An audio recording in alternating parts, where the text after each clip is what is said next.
এই আব্বা, তোদের প্রত্যেককে বলি বাপ, আল্লাহর কসম তোদের নামাজ পড়তে মন চাইবে রে বাপ, সেজদা দিতে মন চাইবে, সেজদা দিতে মন চাইবে আব্বা। হাসরের ময়দানে হলেও সেদিন মন চাইবে খুব, যে আল্লাহ আপনি একটু সুযোগ দেন না রে মাওলা, একটা সেজদা দেই আপনারে, একটা রুকু করি মাওলা। আমার সিরিয়াল আইতে তো হয়তো দেরি আছে মাওলা, আমারে তো বিচারের জন্য হয়তো সিরিয়ালে আরো পরে ডাকবে, এই ফাঁকে আমি আপনারে একটা সেজদা দেই।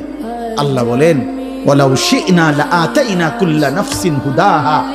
এই নাফরমান, আমি চাইলে তো দুনিয়াতেই প্রত্যেককে সেজদা দিতে পারতাম, দেওয়াইতে পারতাম, আমার আনুগত্য করাইতে পারতাম। আমার জমিন, আমার আসমান, আমার সূর্য, আমার চাঁদ, আমার রাত, আমার দিন, আমার নিঃশ্বাস, আমার অক্সিজেন, আমার হার্টবিট, সবই তো আমার। আমি চাইলে পারতাম বান্দা, আমি তো বাধ্য করে আনুগত্য নিতে পারতাম, কিন্তু যদি বাধ্য করেই নিতাম তো পুরস্কার দেব কেন? তাইলে আর পুরস্কার দেব কেন? তাইলে আর জান্নাত জাহান্নামের কি দরকার? বিচার আচারের কি দরকার? আখিরাতের কি দরকার? হাসরের মাঠের কি দরকার? কারণ আমি যাকে বাধ্য করাইয়া সেজদা করাইছি, তো সেখানে তোমার কৃতিত্ব কি?